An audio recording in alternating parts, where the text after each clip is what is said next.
और अब समारोह के अध्यक्ष माननीय डॉक्टर इंद्रेश कुमार जी को मैं आमंत्रित करूं।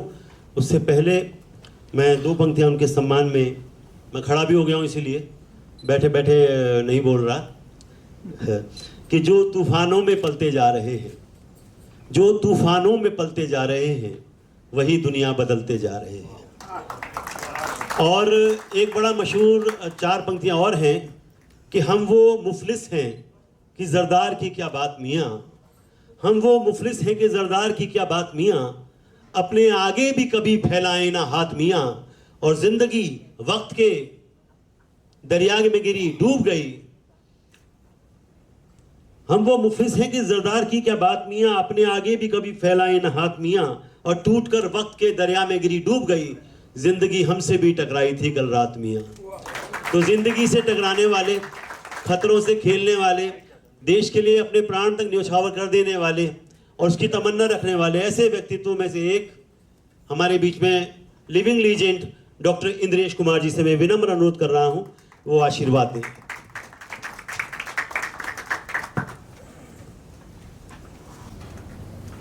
मैंने आप सबको केवल ईश्वरीय और रक्त के रिश्ते में याद किया है, किसी रिश्तेदारी में नहीं किया,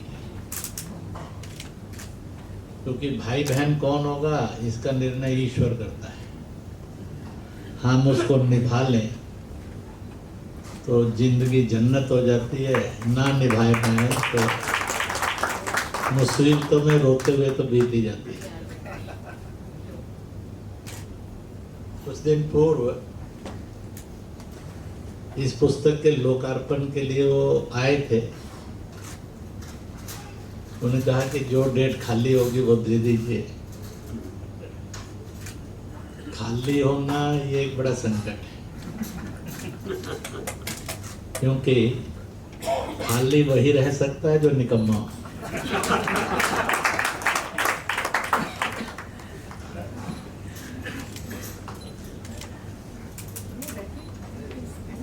आज आप सबके बीच में आकर, ऐसे तो पुस्तक भी है, जलते चिराग है, लेखक दीपक ही है, तो इसलिए टाइटल से मिलता जुलता मामला है। इसके लिए आध्यात्मिक जगत में रिसेंट ईयर्स में तथागत बुद्ध ने सबसे अच्छी बात कही है, अब तो दीपो भव। हे मनुष्य, तू दीपक बन, तू रहेगा अंधेरों में पर दूसरों को रास्ता दिखाता चला। तुझे जलने में तेरा सम्मान है, तेरे जलने में दूसरों के राह सरल होते जाएंगे।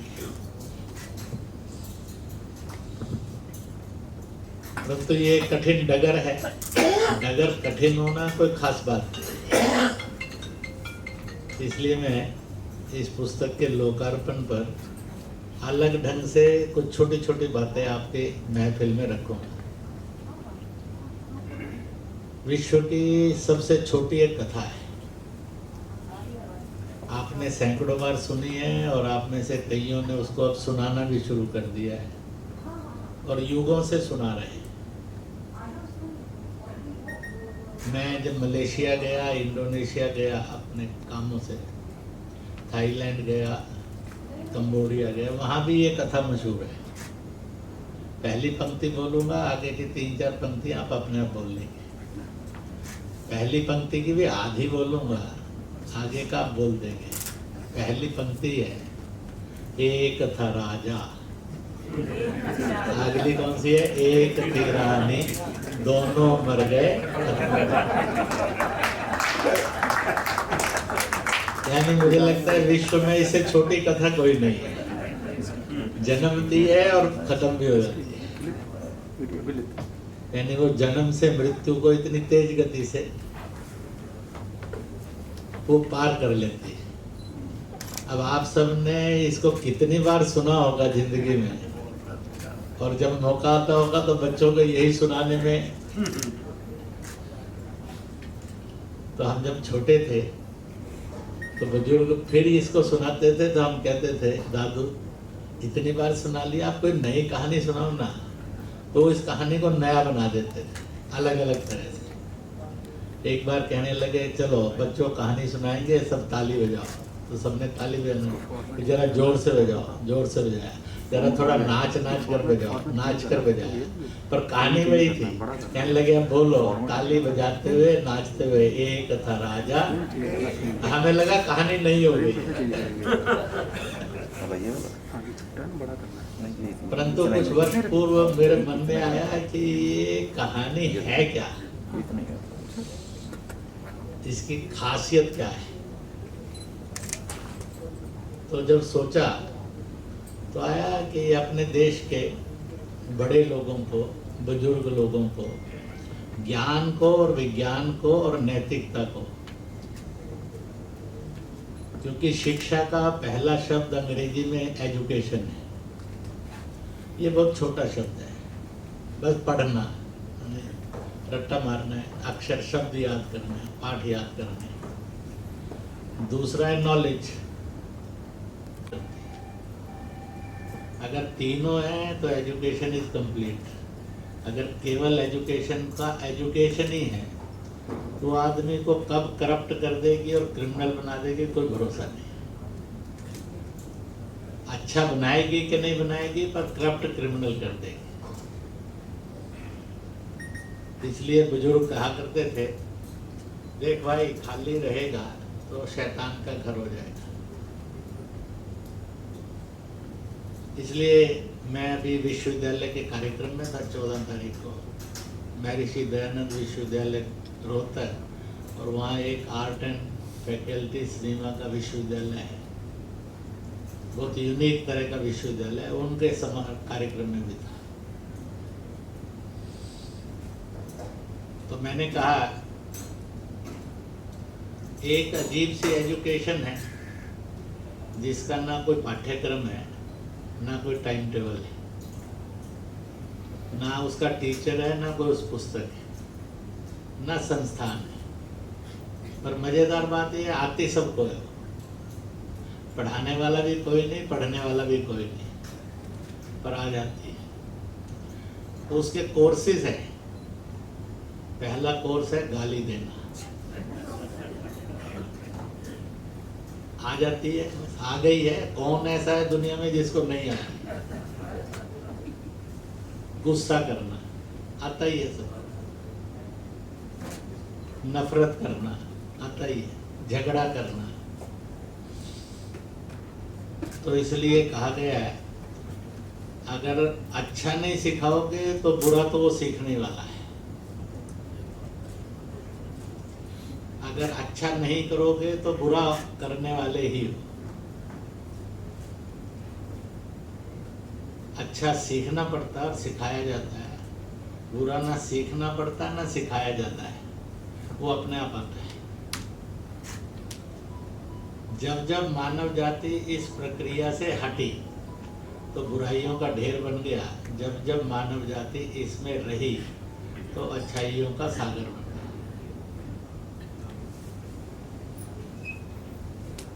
तो उस छोटी सी कहानी के अंदर गए तो लगा कि गीता का नहीं, दुनिया का सबसे बड़ा कर्म योग यही कथा है। एक था राजा, एक थी रानी, दोनों मर गए। तो बुजुर्ग कहते हैं, हे बिटिया, हे बेटा,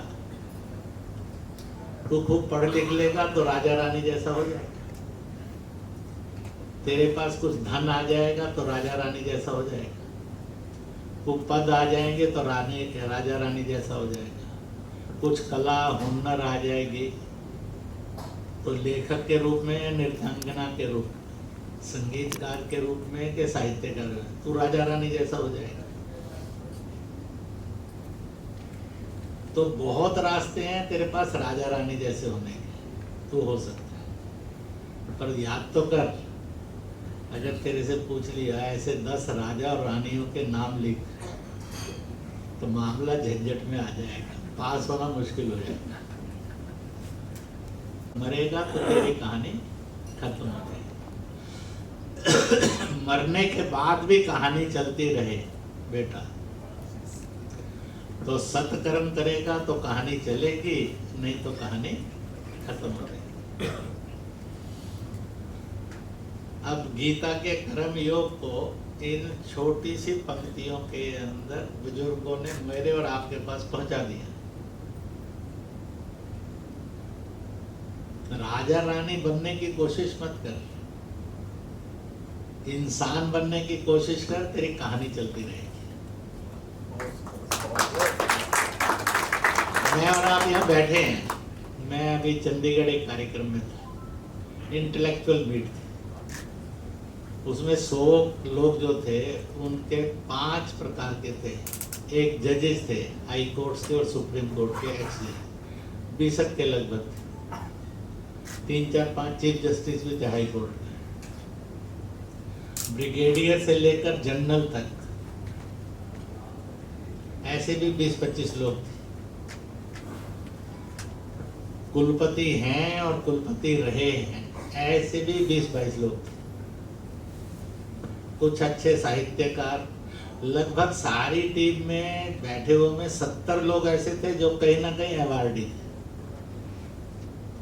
मैंने ऐसे ही कहा कि आज एक मजेदार बात से बात शुरू करते हैं। सारी दुनिया के देशों में सुप्रीम कोर्ट होते हैं, भारत में भी है। लोअर कोर्ट से लेकर सुप्रीम कोर्ट तक हजारों जज हैं, पर सुप्रीम कोर्ट का चीफ जस्टिस एक ही आदमी है, रेयरेस्ट ऑफ द रेयरेस्ट है, मोस्ट डिग्निफाइड से भी मोस्ट डिग्निफाइड है। अब 130 करोड़ के अंदर एक ही तो है आज चीफ जस्टिस, तो रेयरेस्ट टू रेयरेस्ट हो गए।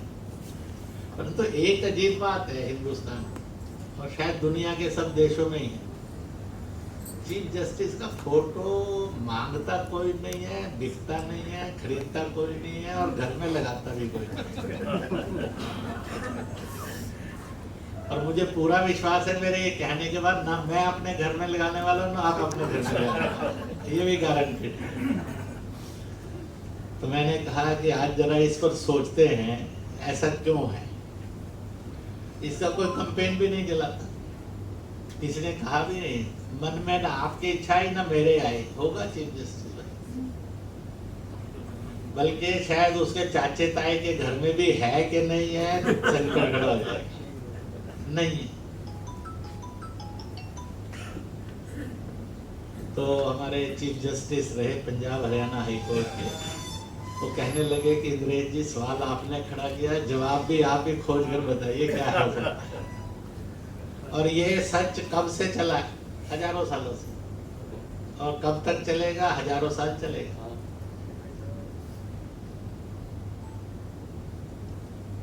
तो मैंने उनको कहा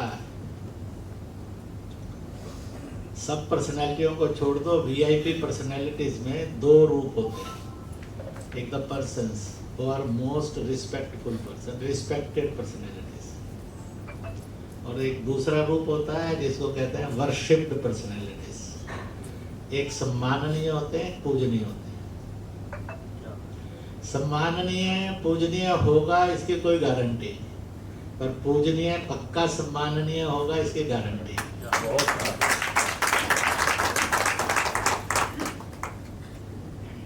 तो मैंने उसमें कहा कि हमारे पिताजी जब एमएलए हो गए और सरकार में थे, मैंने कभी चीफ मिनिस्टर के पैर छूना या डीएम के पैर छूते उनको कभी नहीं देखा, पर चौथी में जो मास्टर डंडे से उनको पढ़ाया करता था, अगर बाजार में भी मिल जाते थे तो उसके पैर ये जरूर छूते।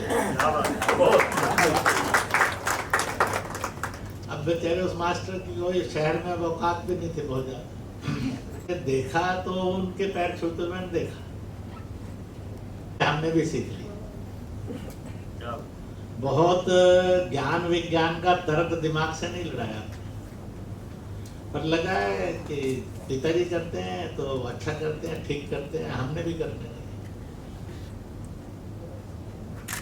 इसलिए सभा के अंदर तो मैंने उनको एक और दिया, और बाकी जो 2-4 बातें हो गई अब सब नहीं करूँगा, अगले टॉपिक पे चले जाएंगे। तो मैंने उसमें उनको कहा कि अगर जस्टिस भी बैठा है, चीफ जस्टिस, और एक कोई सन्यासी बैठा है, हम जाएंगे बच्चे के साथ, स्वयं भी जाएंगे, पैर छुएंगे, पर चीफ जस्टिस को कभी अपील नहीं करेंगे सर जरा बच्चे के सिर पर हाथ रख दो, थोड़ा अकल सुधर जाएगी और जज बन जाएगा। हम उनसे ये अपेक्षा ही नहीं करते, क्योंकि उनके पास ये पावर नहीं है। परंतु सन्यासी को कहेंगे महाराज जी चल बेटा पैर छू, महाराज जी सिर पर हाथ रख दो, ये भी जज हो जाएगा, अकल सुधर जाएगी। उससे हमें उम्मीद है कि इसमें आशीर्वाद देने की ताकत है, उससे भी हमें पक्का भरोसा है उसके आशीर्वाद में ताकत नहीं है। इसलिए try to be a not only a respected personality, try to be a worshipped personality. आदमी की जिंदगी के मिशन के रास्ते हैं, इसमें चाहो तो एक एक कविता लिख लो, चाहो तो एक एक ग्रंथ लिख लो, परंतु कर सकते हैं। गीता के अंदर एक फिलोसफिकल वाक्य आया था, जननी जन्म भूमि स्वर्ग से महान है। हम सब यहाँ बैठे हैं, ये जो मनुष्य नाम की एक प्रोडक्ट है संसार में, मैन कहो, वुमेन कहो, ह्यूमन बीइंग कहो, आदमी कहो, औरत कहो, मर्द कहो, पुरुष कहो, नारी कहो, यानी इंसान नाम की एक प्रोडक्ट है। ये प्रोडक्ट मैन्युफैक्चर तो होती है, जो हर चीज मैन्युफैक्चर होती है उस यूनिट का, फैक्ट्री का कोई ना कोई नाम है। तो ये जो मनुष्य नाम का प्रोडक्ट बनता है, इसका मैन्युफैक्चरिंग यूनिट, उसका नाम क्या है? अगर ये प्रश्न आ जाए अपने सामने तो वी हैव टू आंसर, बताना तो पड़ेगा, बच्चा पूछ ही सकता है। तो अगर पूछा कि मनुष्य रूपी जो वस्तु बनती है, ये जिस फैक्ट्री में तैयार होती है, उस फैक्ट्री का नाम क्या है? तो जिनको लगता है बताया जा सकता है वो जरा हाथ खड़ा करो। 1 2 3 4 5 नीचे कर लो। इन सब के लिए तालियां बजा दी जाए जिन्होंने इज्जत बता दी हमको। और सम्मान के लिए आदमी क्या क्या नहीं करता है। दुनिया के अंदर कोई भी युद्ध रोटी कपड़ा और मकान के लिए नहीं हुआ है, और कोई भी बलिदान रोटी कपड़ा और मकान के लिए नहीं हुआ है। जितने युद्ध हुए हैं और बलिदान हुए हैं वो स्वतंत्रता, स्वाभिमान, इसके लिए हुए हैं।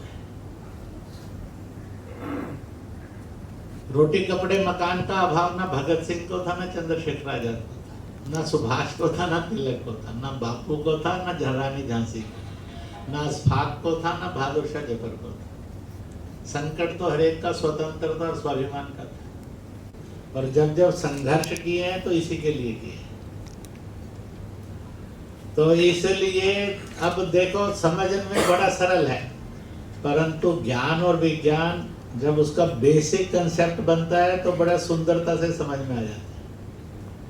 तो उस मैन्युफैक्चरिंग यूनिट का नाम है नारी की कोख। तो हम सबका मैन्युफैक्चरिंग प्रोडक्ट कहाँ तैयार हुई? नारी की कोख में। और अगर नारी की कोख को माइनस कर दो तो मेरे और आप में से कोई संसार में आ ही नहीं सकता। जोर लगा के देख लो। कोई कहे कि मैं वाइस चांसलर हो गया हूं, मैं डीजीपी हो गया, I will order the nature, बिना नारी के कोख के मैं संसार में आऊंगा, तुम रोक कर दिखा दो। सारा संसार उस पर हंसेगा, कहेगा मूर्ख आदमी, आ ही नहीं सकता। तो इस संसार को चलना है तो इस संसार के चलने का मार्ग ही एक है, महिला, उसकी कोख। इसलिए आदमी अच्छा है कि बुरा है, ठीक है कि गलत है, इसके अनेक क्राइटेरियो में जो फर्स्ट क्राइटेरिया और मोस्ट इम्पोर्टेंट क्राइटेरिया है वो बड़ी सरलता से बुजुर्गों ने लोक कहावतों में कहा है। वो कहा है, भाई जहाँ पर औरत की इज्जत है वहाँ इंसानियत रहती है, और वो हो सकता है फरिश्ता भी हो जाए। और जहाँ नारी का सम्मान नहीं है वहाँ आदमी गिरकर शैतान हो जाता है।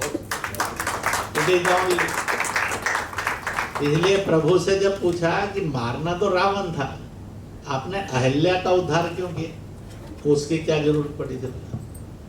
कहीं फिट नहीं बैठता। मारना रावण है, अहिल्या का उद्धार किया आपने, तो कहाँ फिट होता है? मारना रावण है, आप शबरी के पास गए, बेर खाए, फल खाए, बोला क्या लेना देना था रावण से इसका? तो इसलिए रामचरितमानस कहो या बाकियों की रामायण को या वाल्मीकि रामायण को, वहां उसका उत्तर देती है। तो इसलिए प्रभु कहते हैं अहिल्या का उद्धार इसलिए जरूरी था कि संसार को ये लग जाए कि यह जो युवक है, राजा है, होगा, ये नारी के सम्मान का होगा, शोषण का नहीं होगा। ये विश्वास बनेगा तो रावण मारने में सरलता हो जाएगी और लोग रावण मारने के लिए साथ चल पड़ेंगे। अगर आप शबरी के पास गए तो उन्होंने कहा कि भाई फल खाने के बाद एक लीला करनी थी, क्योंकि रावण को खत्म करना है, नहीं अत्याचार, अन्याय, शोषण, भेदभाव से मुक्त समाज और सत्ता होगी, इसका मॉडल होना है पेश, इसलिए शबरी के बेर खाना जरूरी था। और रावण उसी से मर सकता था, तो नहीं मरता। और चमत्कार कैसा हुआ? चमत्कार बड़ा जोरदार हुआ। दो भाई थे, एक विष्णु रूप था, एक शेषनाग रूप था, राम लक्ष्मण।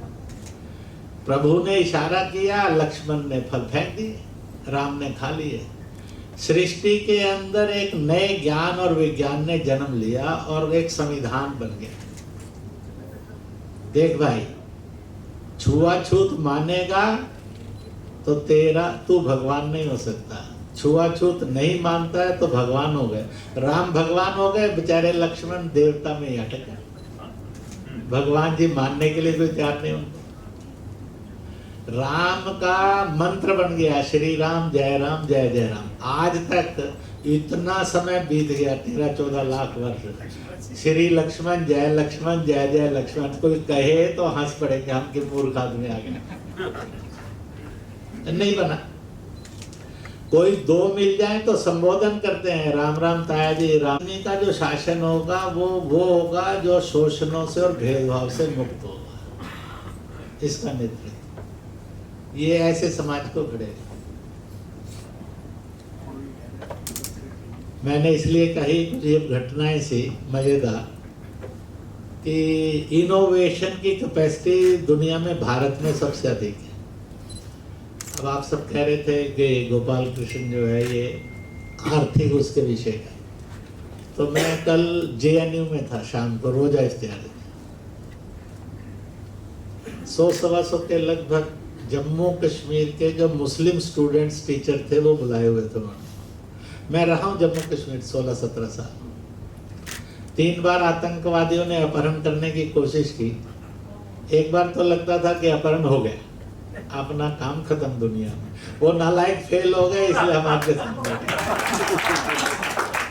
अब इसका हमारा तो कोई कसूर नहीं है कि साहब हमने तो कुछ नहीं किया। They failed himself. कुछ लोग सेल्फ गोल करते हैं, तो उन्होंने भी सेल्फ गोल ही किया। तो उन सब का था, तो मैंने कहा भारत दुनिया को एक चुनौती दे सकता है कि भारत आज भी पूरे विश्व को 5 रुपए से 20 रुपए के बीच में स्वादिष्ट भोजन और स्वादिष्ट चाय पिला सकता है। पूरे यूरोप अमेरिका के देशों को चुनौती है, इतने रुपए में अच्छा भोजन कराकर दिखा दे। और अगर आज आप जाकर उस पर बैठ जाएंगे गूगल पर या लैपटॉप लेकर और ढूंढेंगे कि इतने रुपए में दुनिया को भोजन करा सकते हैं, ऐसे और कौन कौन से देश हैं, आपको बहुत मुश्किल से मिलेंगे।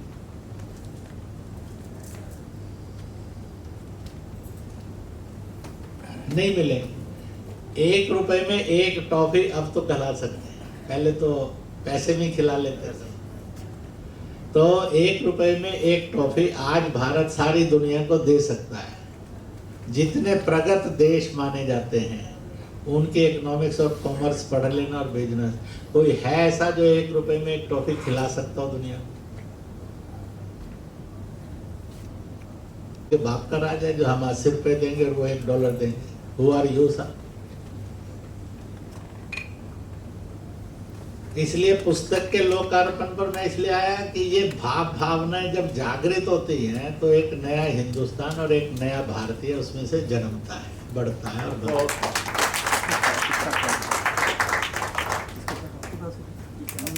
इसलिए दुनिया के अंदर अगर भारत की करेंसी में ट्रेड आए, भारत की एकमात्र करेंसी है जो किसी का शोषण नहीं करती और इसका जो चाहे शोषण करता है। अभी ये ठेकेदारी जिनको मिली हुई है बंद करनी चाहिए उनकी ठेकेदारी। हमने उनको ठेकेदारी देना बंद कर देना चाहिए। और इसलिए आप देखेंगे एक बड़ी क्रांति जिसको 5 साल बाद मैं और आप और सारा साहित्यकार जगत, लेखक जगत, कवि जगत इसको लिखेगा और गाएगा। भारत ने आज प्रधानमंत्री के नेतृत्व में 20 देश ऐसे हो गए हैं इस समय जिनसे अब डॉलर और पाउंड में व्यापार नहीं है, भारत की करेंसी में व्यापार है, जिसमें से रूस भी है। और उन्होंने इसके लिए कोई भाषण नहीं दिया किसी को भी तक, इसको एक्सपोज भी नहीं किया। और जिस दिन दुनिया का व्यापार 70-80 देशों में भारतीय करेंसी में हो जाएगा तो डॉलर और पाउंड जो है आप सबके चरण छू के आशीर्वाद लेगा।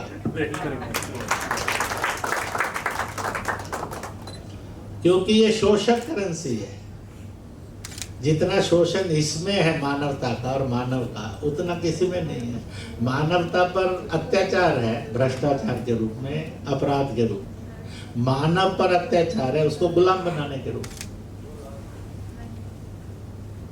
इसलिए ट्रेड कमिंग ईयर्स में दुनिया का व्यापार, दुनिया की समृद्धि, रोटी, कपड़ा, मकान, निवास, ऐसी सब चीजें अच्छी मिले और सस्ती मिले, करप्शन फ्री हो और क्राइम फ्री हो। भारत को ये मॉडल देना ही पड़ेगा दुनिया।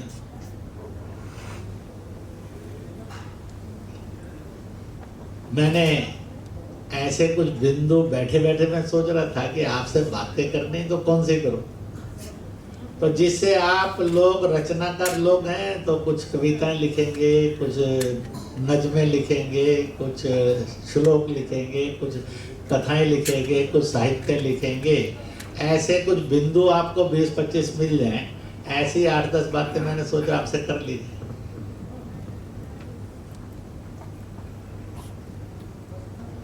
तो इसलिए जरा टाइम पास, गाड़ी में बैठे होते हैं तो मूंगफली बेचने वाला था, time pass time pass time pass.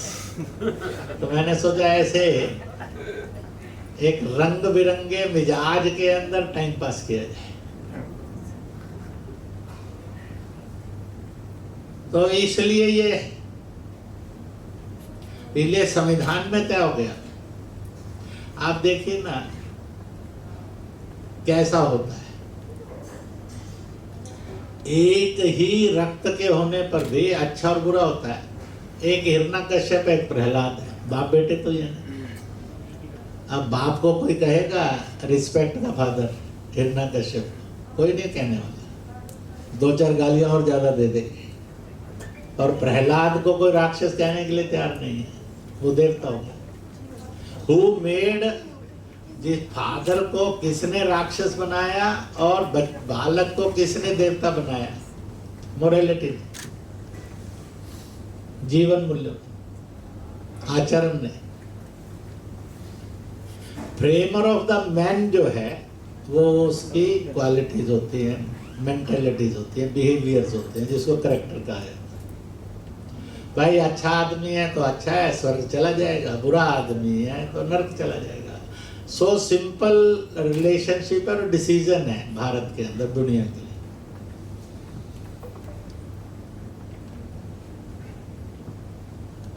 तो आप सबकी कहानी चलती रहे मंच पर बैठे हो कि तो कहानी चल रही है और आप में से भी कईयों की चल रही है, और चलती रहे चलती रहे चलती रहे, हम रहे ना रहे पर कहानी चलती रहे। एक था राजा एक थी रानी, दोनों मर गए, खत्म कहानी नहीं होनी चाहिए। तो कहानी चलती रहे, इसी को साइंस कहा गया, इसी को टेक्नोलॉजी कहा गया, इसी को विज्ञान कहा गया, इसी को नैतिकता जीवन मूल्य कहा गया। तो इसलिए इसको चलना।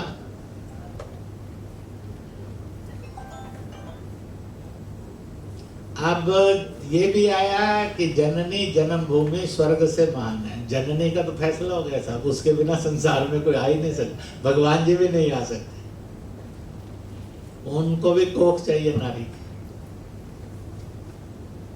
उन्होंने भी इनडिसिप्लिन नहीं किया कि आई एम सुप्रीम, चलो इस डिसिप्लिन को तोड़ता हूं। तो इसलिए आप सुप्रीम फिलॉसफी को देखेंगे, नियमों को देखेंगे, तो प्रभु ने कभी उनको तोड़ा नहीं, इसलिए वो भगवान है। उसके नीचे अगर कष्ट उठाना है, पत्नी चली गई तो रोना है जंगल जंगल जाकर, उन्होंने सहर्ष रोने का काम किया। उन्होंने इसके लिए मुझे और आपको गाली नहीं दी, नलायकों तुम्हारे कारण में फंस गया।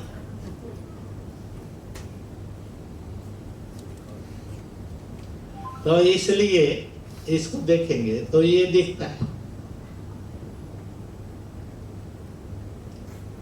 अपन देवी देवताओं के पास जाते हैं। मेरे से एक जगह कॉलेज के अंदर प्रश्न किया छात्रों ने, बड़ा अजीब था। For the first time that question is with me. और क्या था, ये जो मूर्तियां बनाई जाती है, रखी जाती हैं पत्थर से, ये सब क्यों है? ना बोलती है, ना देखती है, ना सुनती है, पता नहीं लोग सारे के सारे इन्हीं के पीछे लगे रहते हैं।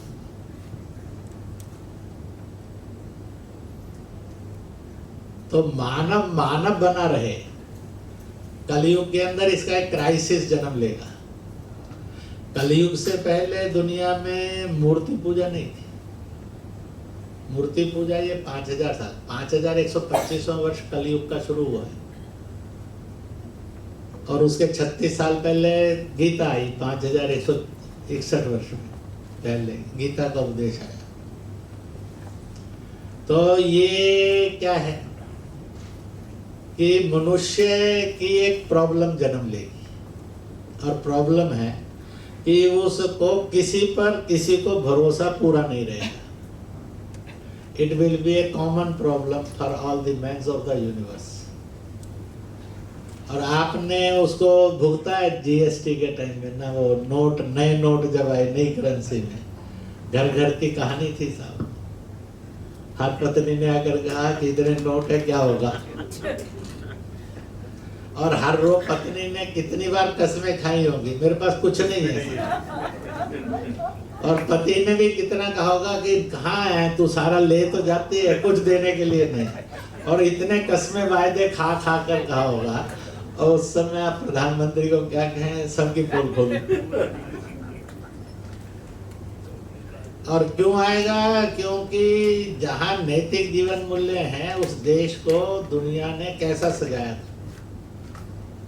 और आप देखिए 400-500 वर्ष पूर्व से लेकर 1500 वर्ष पूर्व तक दुनिया के जितने विद्वान यात्री आए,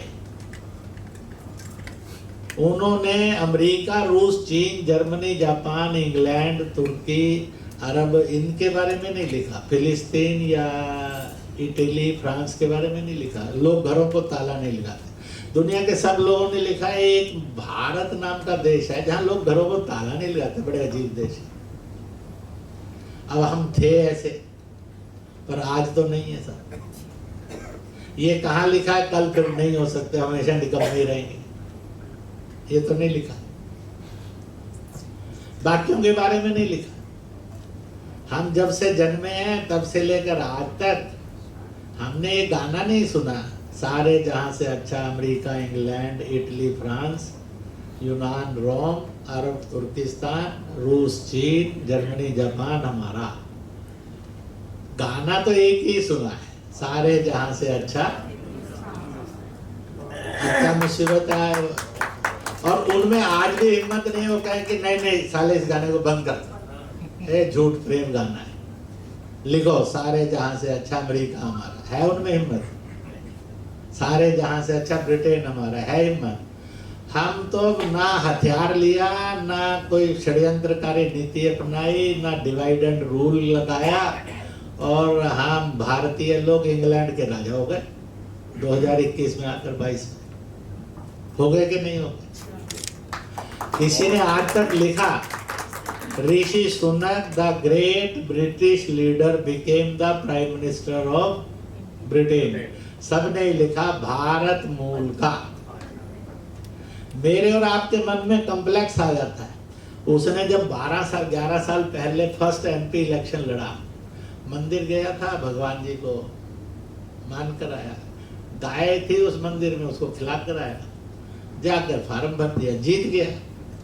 अब शपथ लेनी थी संसद में, तो घर से गीता लेकर गया, गीता रखी, उस पर हाथ रखा, बाइबल पर नहीं रखा, तो किसी ने कुछ निकाल दिया उसको। अगर आप में कल्चरल वैल्यूज का स्वाभिमान, मुझे और आपको कल्चर किसने दी? ईश्वर ने दी। मैं और आप, मैं भी बोल रहा हूं, आप भी, हम कभी कभी अंग्रेजी में दिन भर में 5, 6, 7, 8 घंटे खूब बोलते हैं, बोलते कि नहीं बोलते? और ना बोले तो दिन में रात तक लगने लगता है कि लोग ये तो नहीं समझेंगे बड़ा अनपढ़ फालतू आदमी है। 2-4 अंग्रेजी के शब्द इसलिए बोलने पड़ते हैं सामने वाले पर इंप्रेशन तो ठीक रहे। अब इस गुलाम मानसिकता में होने के बाद भी आप किसी भी ऐसे दिन का एनालिसिस करो जब 4, 5, 6 घंटे आपने पढ़ाया अंग्रेजी में ही, बोला भी अंग्रेजी में, पर रात को जब सोए, आप में से आज तक किसी को सपना अंग्रेजी में आए? जिसको अंग्रेजी में सपना लैटिन, फ्रेंच, इटालियन में आया तो हाथ खड़ा कर दो। ये अरबी, फारसी में आया और रूसी, चीनी में आया तो हाथ खड़ा कर दो। नहीं आता। किस में आता है? हिंदुस्तानी। तो reality of life, reality of a human being decided by almighty, ईश्वर के द्वारा। ईश्वर प्रतिदिन रात को आकर कहता है, हे बिटिया, हे बेटा, हे सीता रानी, हे रीता रानी, हे राम कुमार, हे श्यामलाल, मैंने तुझे हिंदुस्तान का हिंदुस्तानी बनाया, फालतू की इधर उधर मत भटक। हम कहते हैं नहीं सुनेंगे भगवान जी। तो इसलिए कहीं ना कहीं साहित्यकार को, कथाकार को, रचनाकार को भगवान जी असल सुनो। इसलिए हर रोज रात को सपने आते हैं। अब ये सपने का सीईओ कौन है, एमडी कौन है, वाइस चांसलर कौन है, मालिक कौन है? एकमात्र ईश्वर है। क्या टाइम टेबल है, कौन सा सिलेबस है, कुछ मालूम नहीं। कभी कभी तो ऐसे अजीब से आते हैं, भैंसे कांप जाते हैं, और कभी कभी ऐसी खूबसूरत जगह जाते हैं, पता नहीं है भी कि नहीं दुनिया में। परंतु इतना पक्का है कि हिंदुस्तान के 130 करोड़ लोगों को सपना अंग्रेजी लैटिन में नहीं आया। Of any religion, of any caste, of any party, of any status. तो इतनी समझ में आना चाहिए ना, किस पर स्वाभिमान करना, सच क्या है, असलियत क्या है। तो ऐसे ही हम चारों तरफ देखेंगे तो इतनी चीजें हैं जो हमें ये सब चीजें बताती हैं। और जब हम धरती पर आए तो मृत्यु तक हमारा पालन पोषण कौन करती है? तो मदरलैंड। अगर ये मदरलैंड नहीं है तो ये अपरेटस, ये कपड़े, ये जूते चप्पल कहाँ से मिलेंगे? मदर अर्थ देती है, भारत माता देती है, और मनुष्य उसको जोड़ तोड़ करके बनाता है। और अगर भारत माता आधार और वस्तुएं नहीं दे तो हम सब मरते हैं और वापस भेज देती है। पर ये कहावत नॉलेज क्यों है? इस नॉलेज का महत्व इन साइंस क्या है, केमिस्ट्री क्या है, इंजीनियरिंग क्या है, सब में क्या है, इसको समझना चाहिए। और वो ये कहती है नॉलेज, देख तू कैसा इंसान है रे, दिन में 5 बार धरती माता पर शौच करता है, 50 बार थूकता है और पेशाब करता है और गड्ढे करता है। Ever the mother earth, Bharat माता ने रिएक्ट किया तो बड़ा बदतमीज है। कोई एक इंसान बता दो when the mother earth reacted on you for your all the disasters. तो इसलिए कहा कि धरती माँ यह है सहनशीलता की वो परम सेवा है जिसको ईश्वरीय तत्व कहा जाता है। इसलिए कहा कि be of mother and mother earth. माँ के और भारत माँ के बनकर रहो। हम तो इससे रोज अन्याय करते हैं, रोज पीड़ा देते हैं, और इसने एक बार भी गलती से नहीं कहा। तो सुप्रीम टॉलरेंस का अगर कोई चरित्र है उसको भारत माँ कहा है।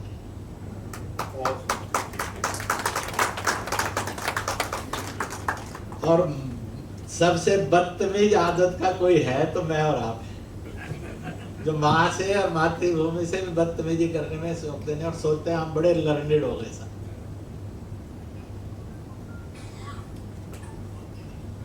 भारत विश्व गुरु इसके लिए कहा गया है।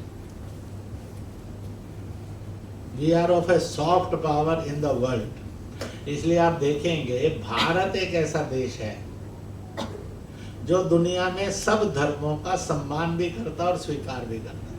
110 ईसाई देश, क्या सारे ईसाई देश बाइबल को छोड़कर श्री गुरु ग्रंथ साहब को लेते हैं, गीता को लेते हैं, आगम त्रिपिटक को मानते हैं, कुरान को लेते हैं, इज्जत करते हैं।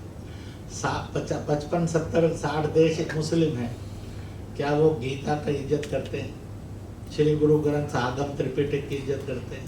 बाइबल की करते हैं? नहीं करते। We are the only nation, we are the only society, we are the only civilisation, we are the only people which respect and accept all.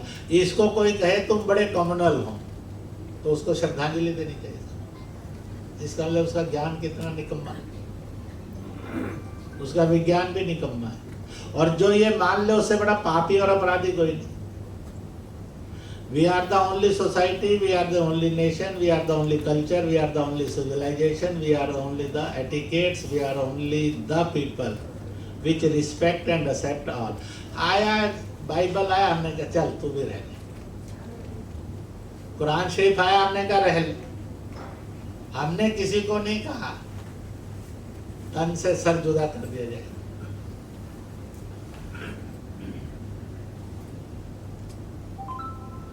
तो इसलिए इस भारत को, भारतीय को और भारतीयता को समझते रहना, जानते रहना, समझते और समझाते रहना, इतना पक्का मानकर चलिए। विश्व में जो भी शांति आएगी, शिक्षा आएगी, विकास आएगा, स्वास्थ्य आएगा, जीवन जीने के योग्यतम मार्ग आएंगे, वो जब भी आएंगे वो भारत के भारतीयों में से निकलेंगे और दुनिया में विस्तार पाएंगे। इसके अतिरिक्त no ray of hope in the world. और मुझे कोई ऐसा नहीं है, सारी दुनिया में डायलॉग करता हूँ तो मुझे कोई कहने में कठिनाई आती है, मुझे तो नहीं आती। मैंने 25-30 लाख मुसलमानों से भी डायलॉग किया है, 1 लाख के लगभग ईसाइयों से भी डायलॉग है, 12-15 लाख बौद्धों से भी डायलॉग है भारत और दुनिया में।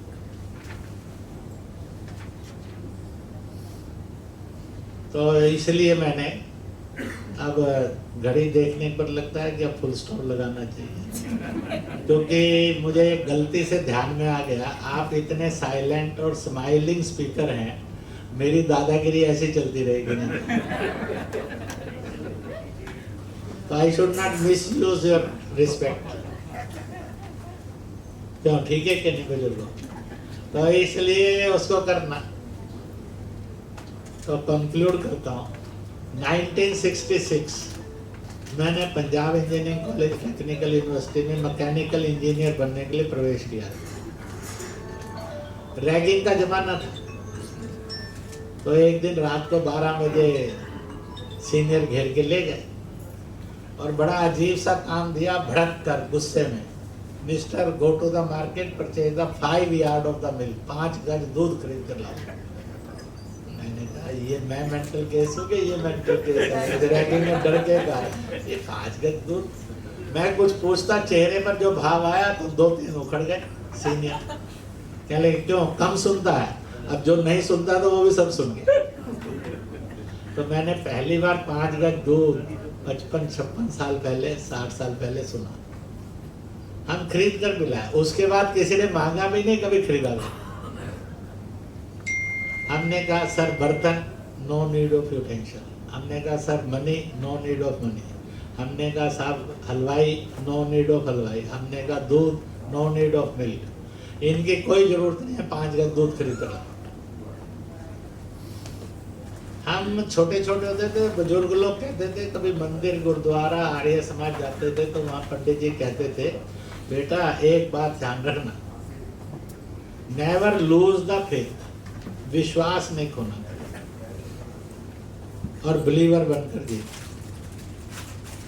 और उसमें एक लाइन से कहते थे, हमें उस समय वो अपनी रैगिंग में याद आ गई। उन्हें कहा कि ईश्वर ने कहा है जितने संकट मुसीबतें चुनौतियां खतरे आए हैं आएंगे, जितने प्रश्न समझ आएंगे, मैंने सबके उत्तर लिखकर भेजे हैं समाज में। मेहनत और तप करेगा तो मिल जाएगा, तेरी जिंदगी एक सक्सेसफुल लाइफ हो जाएगी। और घबरा जाएगा तो रोता धोता चला जाएगा। हम भी घूम कर आए और हमने भी नाटक किया। आते ही अपने सीनियर्स का लिया, लीजिए सर 5 गज दूध। अब वो बड़े इंटेलिजेंट थे, हमने कहा उनको कुछ समझ में नहीं आएगा, अपनी जान बच जाएगी। वो कहने 5 गज है कि नहीं है बेटा बाद में तय करेंगे, पहले बता खरीदा कैसे। फंस गए। जो हमें उस समय उत्तर सूझा, मैं उस उत्तर के साथ ये कहा करता हूँ, भारतीयों से जैसा इनोवेटिव दुनिया में ना कोई था, ना है, ना कोई हो सकता। It is a recorded fact. तो क्या कहा हमने? कहा सर हलवाई को जगाया, उसको मनाया।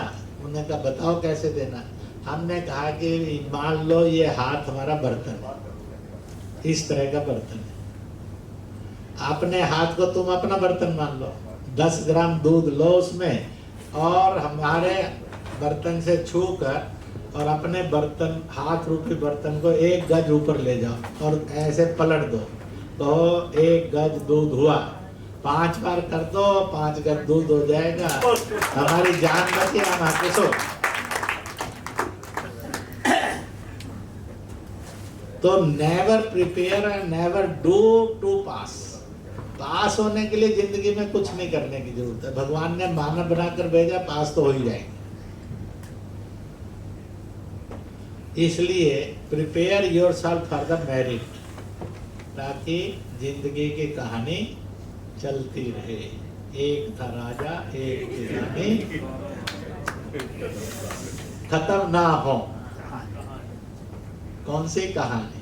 मैं we should live in the memories of the future, that will be a present of that future. उसमें जी सके।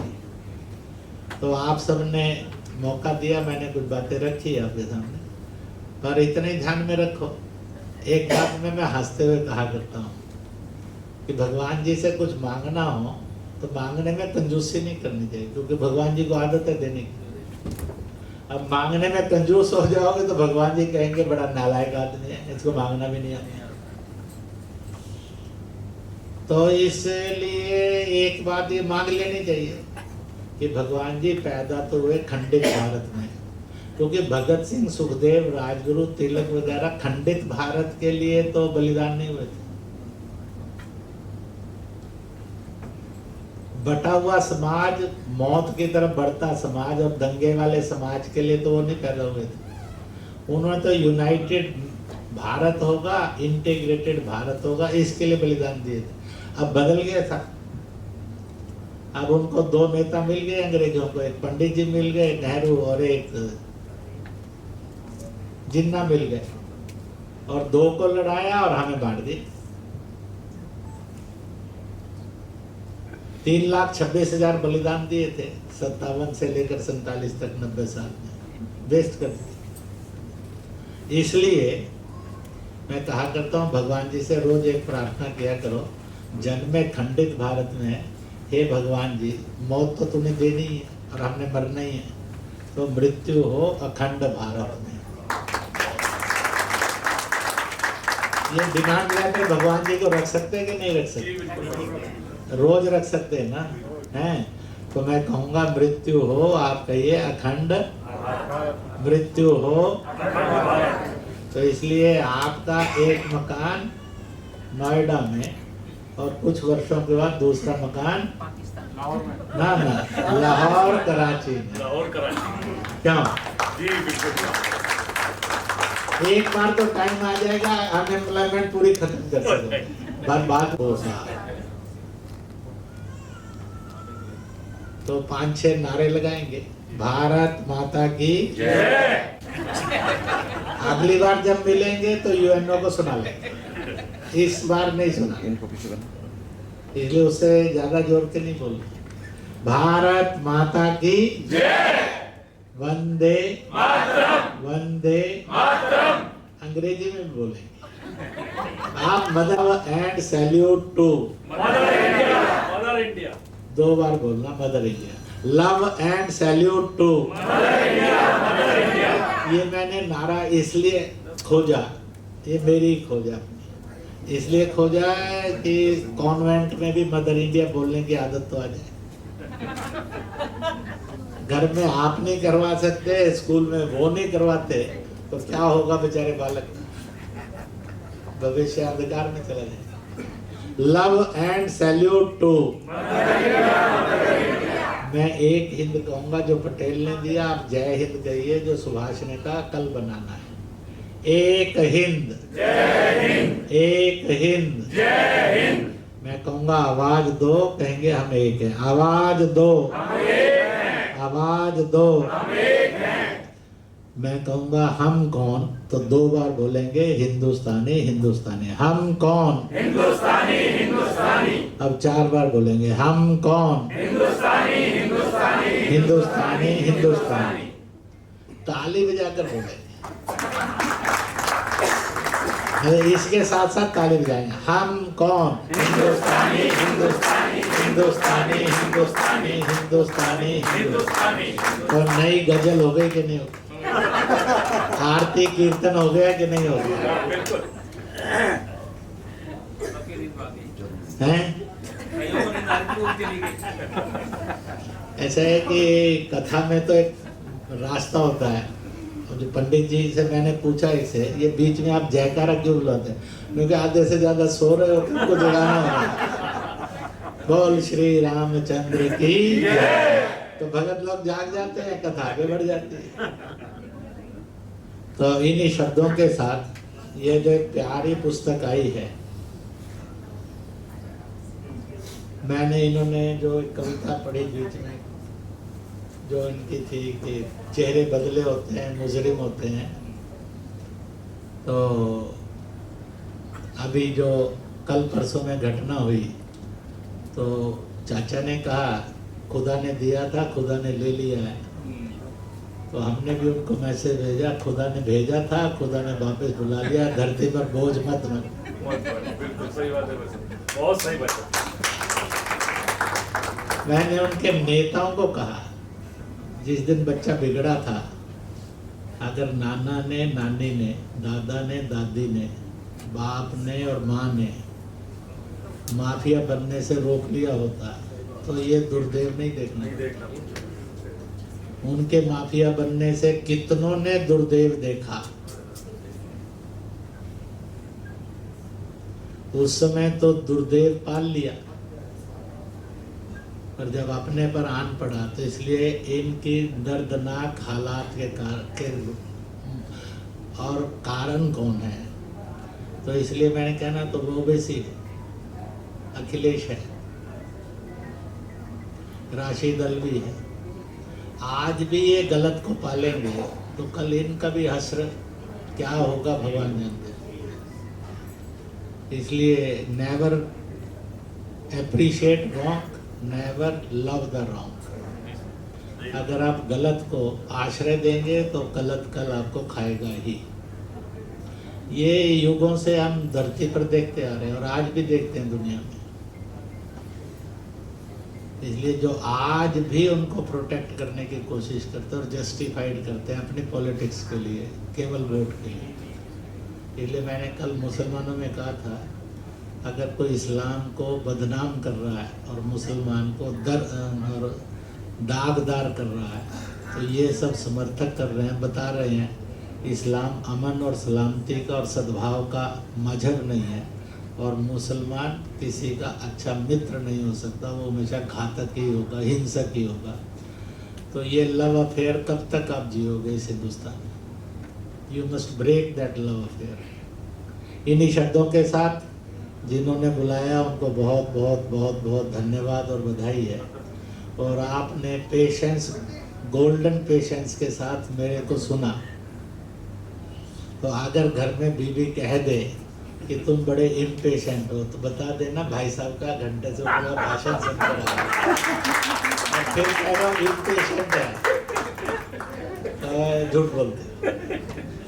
तो इसलिए आई सैल्यूट योर टॉलरेंस, आपका लिसनिंग टॉलरेंस को सैल्यूट करता हूँ, प्रणाम करता हूँ। और इस विश्वास के साथ मैंने कुछ विषय इसलिए रखे कि कुछ सत्य और सही, ये हमारे फंडास जितने क्लियर होंगे उतना ही हमें भारत निर्माण करने में सुविधा होगी। तो इन्हीं बातों के साथ और इस विश्वास के साथ, कभी कैलाश मानसरोवर अपना था, लाहौर अपना था, हम ईरान तक छूते थे, इंडोनेशिया तक, तिब्बत तक, श्रीलंका तक छूते थे। हम इन देशों की स्वतंत्रताएं तो समाप्त नहीं करेंगे, पर हम चाहेंगे कि हमारे बॉर्डर ये सैनिक बॉर्डर ना होकर नागरिक बॉर्डरों में बदले। हम दुनिया को शांति और सलामती का संदेश देने वाला हिंदुस्तान बने, दुनिया को युद्ध मुक्त करें और देश को दंगा और छुआछूत मुक्त करें। इस भरोसे के साथ बहुत बहुत धन्यवाद।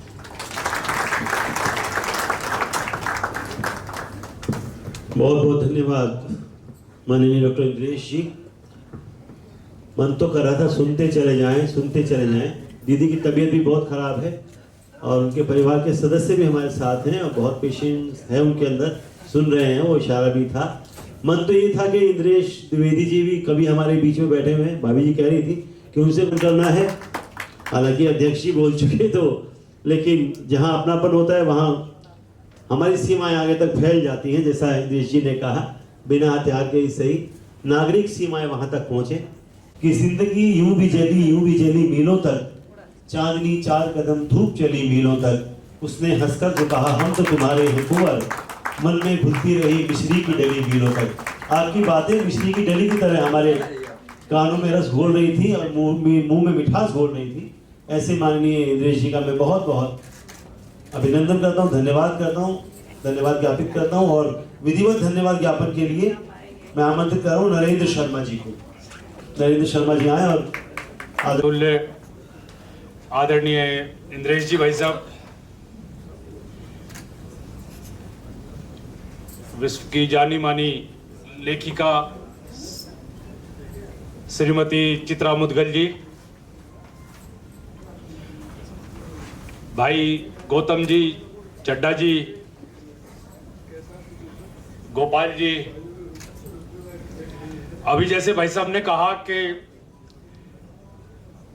हमें अपनी कोई अगर चाहिए तो झपट के नहीं, प्यार से भी अगर हम मांगेंगे तो मिल जाती है।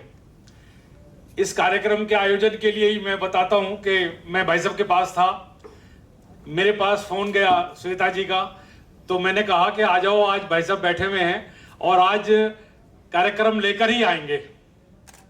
जब हम भाई साहब के पास गए और जब भाई साहब से हमने कहा पिता तुल्य है, तो कभी कभी जबरदस्ती भी कोई चीज नहीं कर, लेकिन हम हाथ पकड़ के कि भाई साहब ये आपका कार्यक्रम चाहिए। तो भाई साहब ने उस दिन बड़ी विनम्रता से डायरी खोली और डायरी खोलते ही डेट देखी, 16 तारीख है, लेकिन हमसे बोले लेकिन इसमें तो ये कार्यक्रम मैंने किसी का तय किया हुआ है।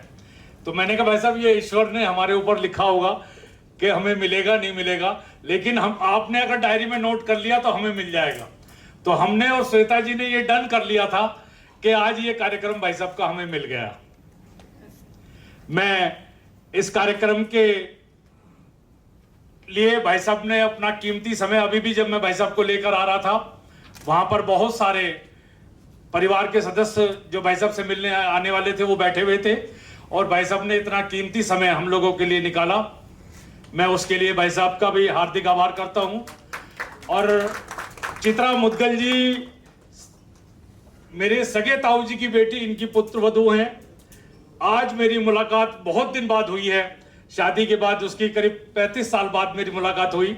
तो मुझे श्वेता जी का आभार प्रकट करता हूं कि आपसे इस मुलाकात के लिए मैंने इनसे जिक्र किया, तब इन्होंने बताया था। आप सभी लोगों का, जितने भी सभी लोग परिवार के सदस्य आए, मैं आप सभी का भी हार्दिक आभार प्रकट करता हूं, हार्दिक अभिनंदन करता हूं। जय हिंद, जय भारत। धन्यवाद नरेंद्र शर्मा जी। और शांति मंत्र के लिए मैं शास्त्रीय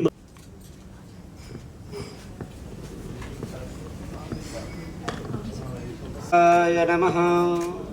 श्री सरस्वत्यै नमः।